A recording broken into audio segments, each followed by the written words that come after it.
will follow your word, oh Lord, with every step I take. I will listen to you, oh Lord, for you will show me the way. 이 시간 주신 하나님의 말씀은 히브리서 11장 4절의 말씀입니다. 말씀을 제가 읽어드리도록 하겠습니다. 믿음으로 아벨은 가인보다 더 나은 제사를 하나님께 드림으로 의로운 자라 하시는 증거를 얻었으니 하나님이 그 예물에 대하여 증거하심이라. 저가 죽었으나 그 믿음으로써 오히려 말하느니라. 아멘. 창세기 4장에 선악과를 따먹고 에덴 동산에서 쫓겨난 아담과 하와 사이에 두 아들이 태어났습니다. 맏아들의 이름은 가인이며 둘째는 아벨이었습니다. 이 가인이란 이름의 의미는 소유하다, 획득하다라는 의미이며 아벨은 곧 헤벨인데 텅 빈, 공허, 덧없음, 불만족의 의미를 갖고 있는 이름입니다. 특별히 이 헤벨은 솔로몬에 의해 전도서에서도 사용되고 있는데 전도서 1장 12절 말씀에 전도자가 가로되 헛되고 헛되며 헛되고 헛되니 모든 것이 헛되도라 했습니다. 곧 이 말은 코헬레트, 아마르, 헤벨, 콜, 헤벨이라는 그런 말입니다. 아담의 이 두 아들 중 형 가인은 농사를 하는 자였다고 합니다. 그리고 동생 아벨은 양을 치는 목축 일을 했다라고 합니다. 그런데 성경 그 둘 사이에 끔찍한 인류의 최초의 살인사건을 기록하고 있습니다. 그 둘 사이 그런 일이 일어나게 된 것입니다. 형이요 동생을 돌로 쳐 죽인 사건인데 불행하게도 형제라고는 둘밖에 없는 세상에서 이런 살인이 발생되었다라고 합니다. 인류의 최초의 살인자의 그 이름은 가인이었습니다. 그리고 죽임을 당한 자는 동생 아벨이었다는 것입니다. 로마서 5장 12절에는 그들의 아버지 아담으로 인하여 세상에 죄가 들어왔고 그 죄로 말미암아 사망이 모든 사람에게 이르게 되었다라고 했는데요. 아담이 범죄하고 에덴에서 세상으로 쫓겨나 한 세대가 가기도 전에 이런 일이 현실로 나타나게 된 것입니다. 아담의 맏아들인 가인은 아버지 아담으로 물려받은 그 죄의 경향성을 유감없이 나타내었습니다. 그것도 다른 사람이 아니라 아우를 쳐 죽임으로 자신이 죄인의 후예임을 확증했습니다. 우리말 아우는 히브리말 아흐라는 말인데요. 비슷하지요. 이 말은 한 형제, 친척, 동족이라는 뜻입니다. 이 인류 최초의 살인자는 아우를 죽인 살인죄다라고 하는 것입니다. 오늘날에 일어나는 수많은 전쟁 가운데서 가장 잔악하고 파괴적인 전쟁 가운데서요, 정말 인간의 악한 본성이 그대로 드러나는 전쟁은 동족 상잔의 전쟁인 경우가 많습니다. 우리 민족도 유교라는 전쟁을 겪어서 지금 중동이나 아프리카에서도 이런 전쟁들을 우리가 보고 있는 것입니다. 이념이 다르고 종교가 다르다는 이유로 동족을 잔해하는데 여기는 한 점의 자비도 없이 학살을 해야 되는 것을 보게 됩니다. 중동의 전쟁의 내용을 들여다보면 수니파와 시아파라는 종파의 싸움이기도 합니다. 그리고 오늘날에 또한 종교적 싸움은 이슬람과 기독교의 싸움이 있습니다. 그리고 이념적인 것은 자본주의와 공산주의의 싸움이 있어 왔습니다. 그리고요, 현재 중동이나 인도에서는 명예살인하는 이름으로 행해지는 가족 간의 살인이 행하여지고 있기도 합니다. 이 모두가 스스로 아우를 쳐 죽였던 최초의 살인자 가인의 후예임을 나타내고 있는 것이라고 할 수 있습니다.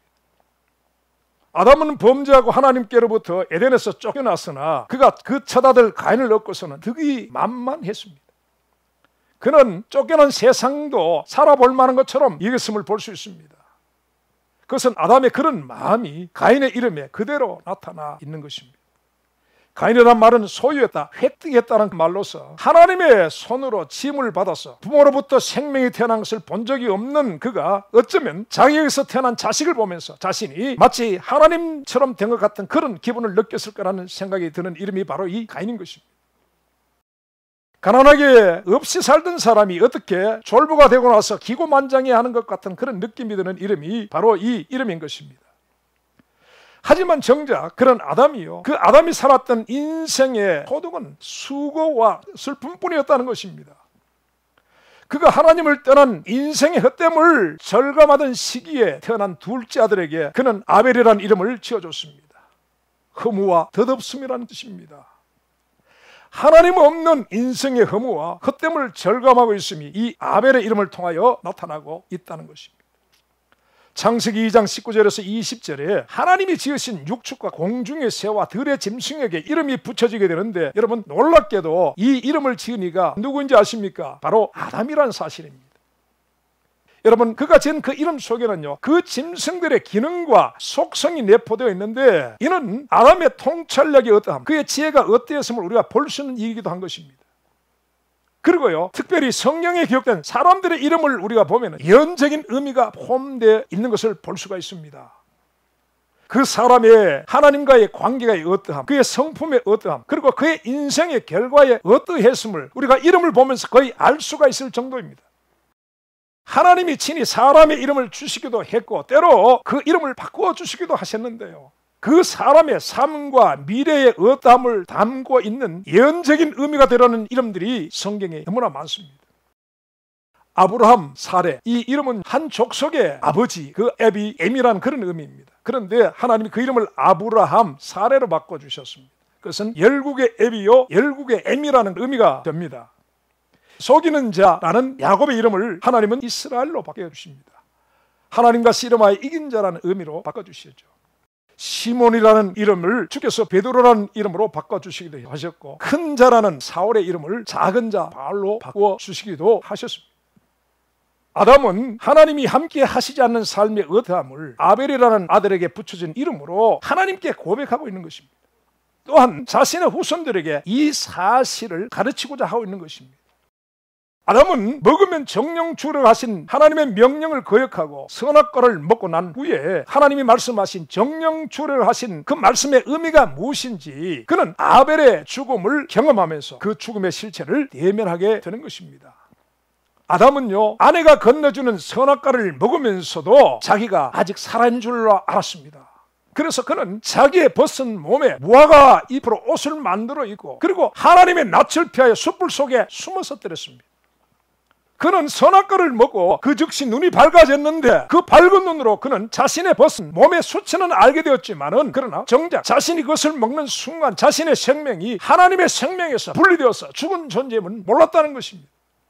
아담이 먹은 선악과는 사람으로 하여금 선악을 알도록 지혜를 주었습니다. 근데 여러분, 문제는 이 선악과에서 나오는 선에는 떼어버릴 수 없는 그림자가 따라다니고 있다는 것입니다. 여러분, 그 그림자가 무엇입니까? 그것은 악입니다. 선악과에서 나오는 선에는 이렇게 뗄 수 없는 악의 그림자가 붙어 있다는 것입니다.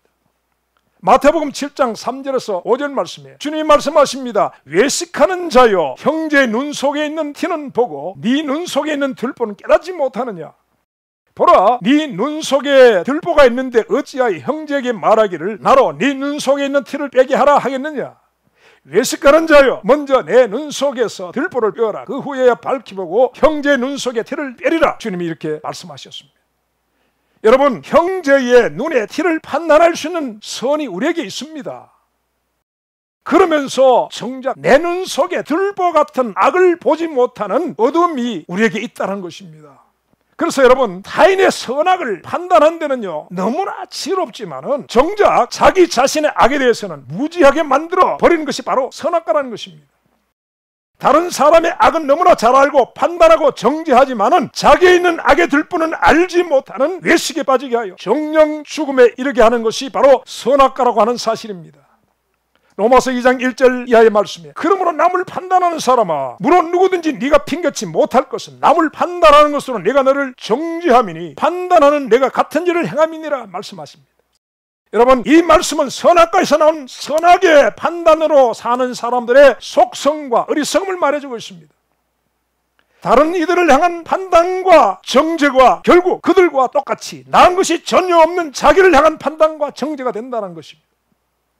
다윗은요, 우리아를 죽이고 그 아내를 빼앗고도 그는 자신의 악을 깨닫지 못했습니다. 그러나 양과 소가 심이 많은 부자가 자기에게 찾아온 손님을 대접하기 위해서 자기 양을 잡지 않고 어느 가난한 자가 자식처럼 키우는 하나뿐인 암양 새끼를 빼앗아 손님을 대접했다는 선지자 나단이 가지고 온 불의한 부자 이야기를 듣고 그는 자의를 박차고 일어났습니다. 사무엘라 12장 5절 말씀에 다윗이 그 사람을 크게 노하여 나단에게 이르되 여호와의 사심을 가리켜 맹세하노니 이 일을 행한 사람은 마땅히 죽을 자라. 저가 불쌍히 여기지 않고 이 일을 행하였으니 그 양 새끼를 4배나 갚아 주어야 하리라. 여러분, 분명히 다윗 안에서 선악과는 그 기능을 다 하고 있는 것입니다. 죽지 않았습니다. 그는 불의한 부자를 판단했지만 그 불의한 부자가 바로 자신임을 알지는 못했다는 것입니다. 이런 다윗의 모습이 주님이 말씀하시는 외식하는 자의 모습이요, 선악과 위에 세워진 자의 모습이라고 하는 것입니다. 선악과는 남의 허물을 밝히 보면서 자신의 허물을 볼 수 없도록 우리의 눈을 가립니다. 그리고 남을 정죄하게 만든다는 것입니다. 그러나 여러분, 오직 성령의 조명하심은 누구를 보게 합니까? 우리를 보게 하십니다. 나의 어떠함을 보게 하신다는 것입니다. 나의 허물과 죄를 보게 하시는 것입니다. 그래서 우리로 하여금 회개의 자리에 들게 한다는 것입니다. 여러분, 선악과는 남을 정죄하는 자리에 들어가게 하지만 하나님의 성령의 조명하심은 우리를 회개의 자리에 들어가게 하신다는 사실을 여러분 기억하시기 바랍니다. 아담은 선악과를 먹는 순간에 그는 죽은 자였습니다. 그러나 그가 알게 된 것은 그저 자신의 벗은 몸의 부끄러움 뿐이었습니다. 자신의 죽은 것을 전혀 알지 못했습니다. 허물과 죄로 이미 죽어 있었지만 자신의 죽어 있음을 알지 못하는 존재가 아담. 여러분, 아담이란 이름인 곧 사람인 것입니다. 곧 사람들인 것입니다. 그런 그가 아벨의 피가 묻은 돌을 움켜쥐고 있는 가인과 그 가인의 손에 처죽음을 당하여 있는 아벨의 죽음을 보면서 그는 죄와 죽음의 실체를 이렇게 보게 된 것입니다. 근데 여러분, 성경 히브리서 11장 4절 오늘 본문 말씀에는 그 가인의 손에 죽음을 당했던 이 아벨을 의로운 자라 하시는 증거를 얻은 자라고 했습니다. 여러분, 의인 아벨. 여러분, 성경은 왜 이 아벨을 의인의 반열에 세워놓고 있는 것일까요? 아벨을 의인의 반열에 세워놓고 있는데 그것은 왜일까요? 아벨의 아버지는 아담이고 그는 세상에 죄가 들어오도록 한 죄의 시조가 되었습니다. 그런 그에게서 태어난 아벨도 어쩔 수가 없는 죄인의 후손으로 태어난 죄인이 분명하다는 사실입니다. 그런 아벨이 어떻게 하나님께 의로운 자라 하시는 증거를 얻게 된 것일까요? 오늘 이 아벨의 의가 그의 의로운 삶의 결과라고 하는 이들이 많습니다. 여러분, 이들의 말처럼 정말 아벨이 의로운 자로서 허물과 죄에서 자유한 완전한 의인이었을까요? 그러나 여러분, 성경 로마서 3장 10절 말씀에는 의인은 없나니 하나도 없도다라고 선언을 하고 있습니다. 여러분, 그가 아벨이든지 노아이든지 아브라함이든지 모세이든지 다윗이든지 허물과 죄에서 온전하고 완전할 수 있는 자들로서 이 말씀에서 자유할 수가 있는 사람은 없습니다. 여러분, 여기에는 예가 없다라는 그런 말씀인 것입니다. 만약 아벨에게서 행위의 의가 나타났다면 그것은 상대적인 의였을 것이라는 것입니다. 여러분, 그것은 가인보다 상대적으로 나은 그런 의였을 것이라는 사실인 것입니다. 이런 의는 노아에게도 있었고 욥에게도 있었고 다니엘에게도 있었습니다. 그러나요, 이 의는 하나님 앞에 나갈 수 있는 의가 아니라는 사실입니다. 여러분, 이 의로서는요 하나님 앞에 설 수가 없다는 것입니다.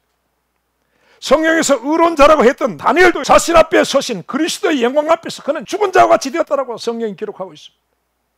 그는 그 그리스도의 영광 앞에 섰을 때 자신의 몸에 힘이 빠졌고 자신의 아름다운 빛이 변하여 썩은 듯 하였다라고 다니엘서 10장에 그렇게 말하고 있습니다. 여러분, 사람의 어떤 의로도 그분 앞에 설 수 있는 의는 없습니다. 그런 의는 없습니다. 하나도 없습니다.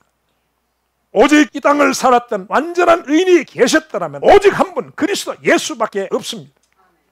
사람의 씨로 나지 않으셨으니 그분은 아담으로부터 물려지는 원죄가 없으셨고 33년에 이 땅을 계시는 가운데 자범죄가 없으셨던 유일하신 분입니다.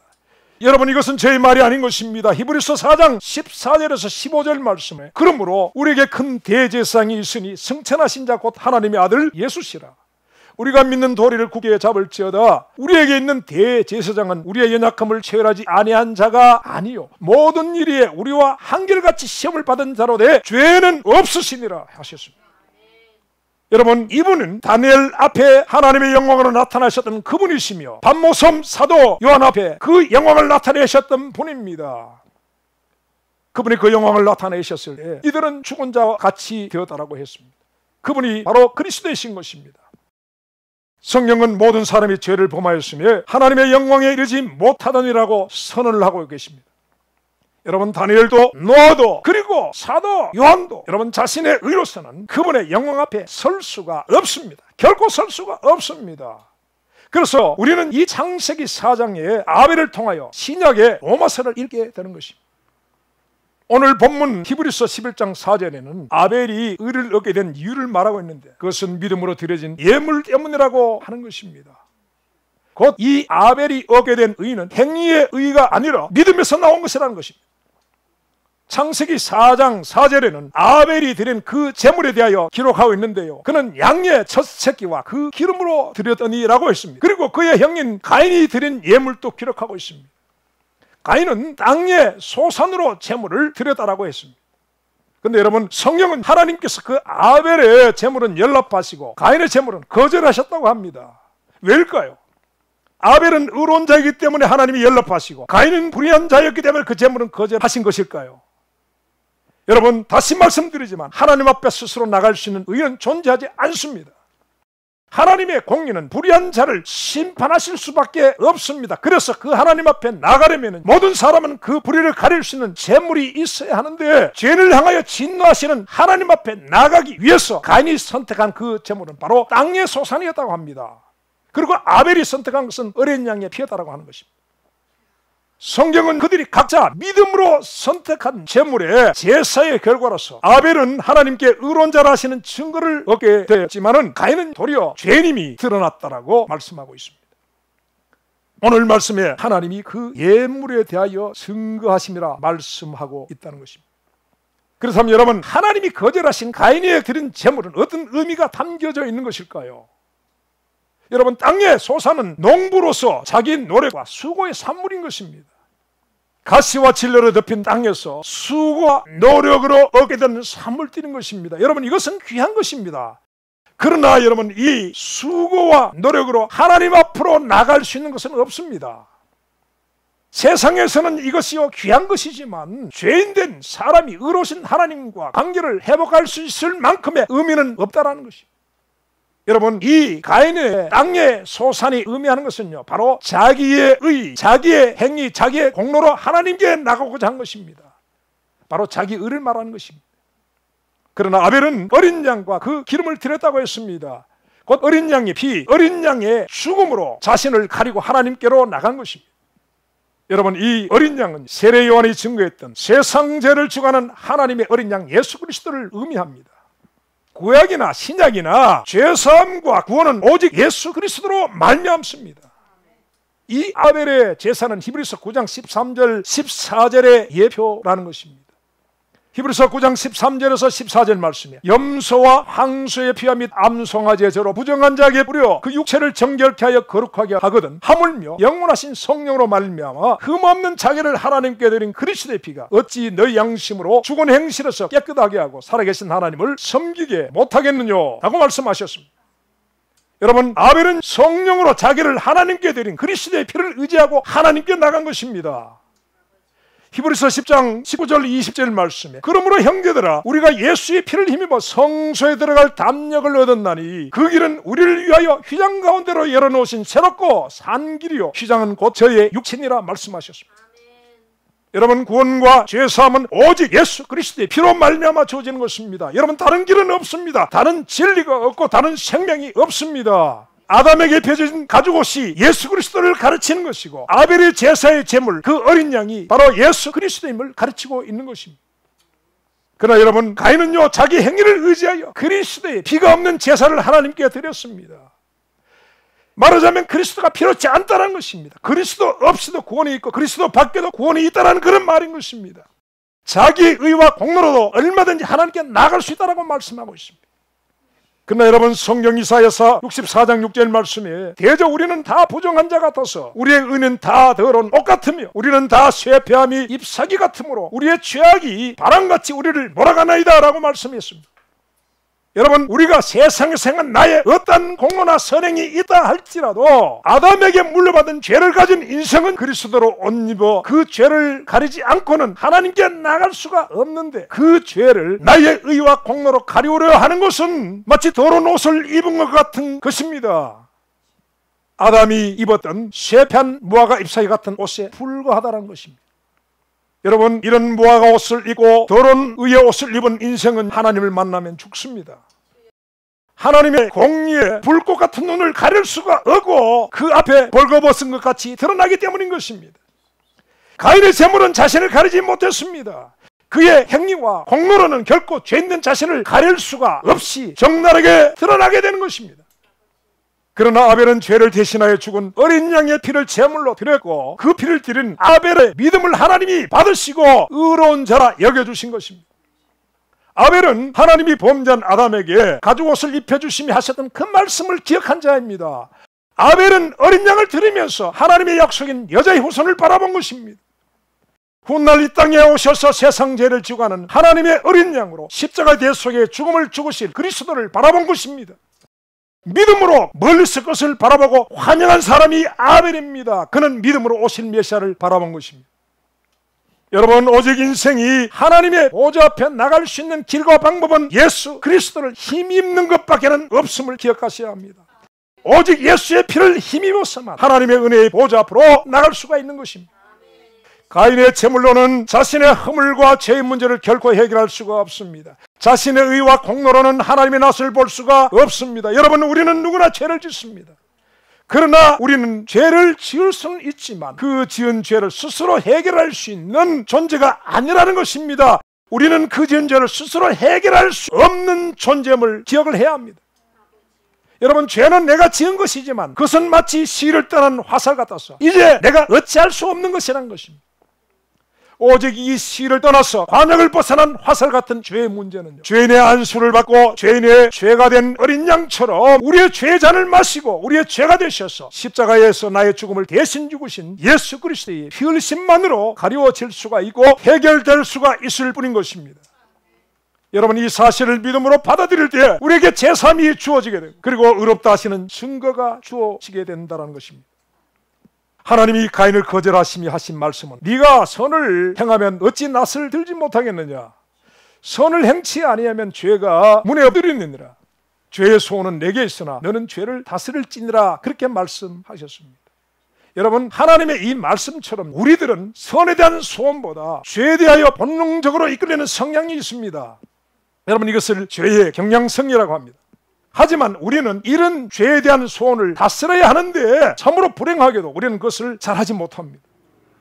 도리어 이런 죄의 이끌림을 당연시하고 합리화하고 정당화시키다가 나아가서는 그것을 미화시키기까지도 합니다. 여러분, 이 땅에 백주된 낮에 행해지는 동성애 게이 축제들, 여러분, 참으로 불의한 일입니다. 그런데 세상의 법은 그것이 옳다라고 법으로 만들어서 그것을 지켜주고 있습니다. 여러분, 모두가 가인의 후회 드림을 드러내고 있는 것입니다. 그러나 여러분, 믿음에 속한 자들은 죄에 끌리는 자신의 이런 모습을 보고 자신의 이런 성향을 보면서 자신에게 절망하고 탄식하게 됩니다. 오라, 나는 공고한 사람이로다. 누가 이 사망의 몸에서 나를 건져내랴 라고 합니다. 여러분, 이것이 성도의 탄식인 것입니다. 여러분, 이 탄식이 있는 자는 죄의 소원에 이끌려가는 자신을 자랑하거나 의지하지 않습니다. 오직 죄의 소원으로부터 해방시키시는 하나님을 의지하고 소망한다는 것입니다. 성령께서는 오직 이런 이들을 그리스도 예수 안으로 이끌고 가시는 것입니다. 그래서 로마서 8장 1절에서 2절 말씀에 그러므로 이제 그리스도 예수 안에 있는 자들에게는 결코 정죄함이 없나니 이는 그리스도 예수 안에 있는 생명의 성령의 법이 죄와 사망의 벌선들을 해방하였음이라 말씀해 주십니다. 하나님은 이 아벨의 믿음과 그로 인하여 얻게 된 의를 통하여 오늘 우리에게 신약의 로마서를 계시하고 계시는 것입니다. 오직 의인은 믿음으로 말미암아 살리라. 여러분, 이 말씀은 구약과 신약 성령의 공통 주제라는 것입니다. 여러분, 믿음은 죽지 않습니다. 그러므로 믿음으로 산 자들도 동일하게 죽지 않습니다. 그들은 죽어도 사는 자들이라는 것입니다.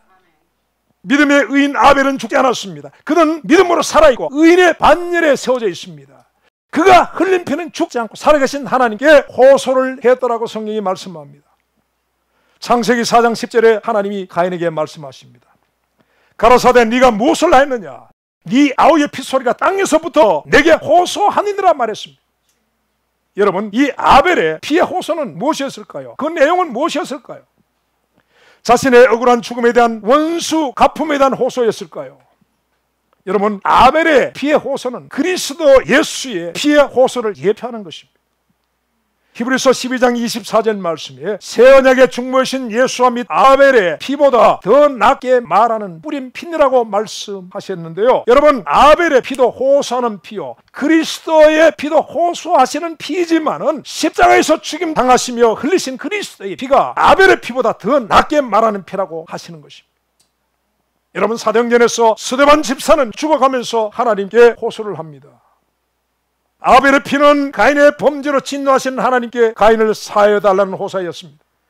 그리고 스데반 집사님의 피의 호소는 아버지여 저들의 죄를 저들에게 돌리지 마옵소서 라고 하면서 자신을 돌로 쳐 죽이는 자들을 위한 호소였다는 것입니다.